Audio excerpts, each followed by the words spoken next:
তোর মিয়া আপনাদের একটা বিবেক থাকা দরকার না? একটা লোকের তারা ঘোরা করে বাড়ি যাবো, ওনার একজন মারা গেছে আর আপনারা গলায় ধরে এমন মেলে হাঁটাটা করতেছেন, ওই লোকটা আসার তো ব্যবস্থা রাখা লাগে নাকি? আমি কি জানি নাকি আপনার মানুষ মারা গেছে?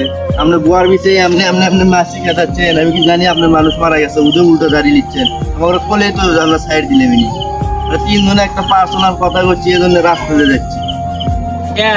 আমি তো পিছিয়ে পিছিয়ে আইতাছি, আপনার ঘরে দেখা যায় না?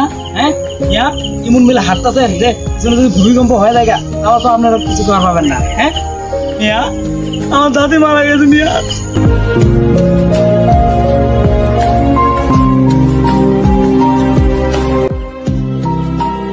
মানুষ মানুষ, হ্যাঁ, একজনের বিপদ আপদ বুঝেন না। সামনেবার থেকে আপনারা একটু খেয়াল রাখবেন, এভাবে রাস্তাঘাটে চলা কিন্তু ঠিক না, বুঝলেন? আমার জানাজার দেরি হয়ে যাবে। ঠিক আছে, আরে মানুষটার লগে বিয়াদবি করা ভুল হয়ে গেছে, তো যায় মাফ চাই। ডাকবি না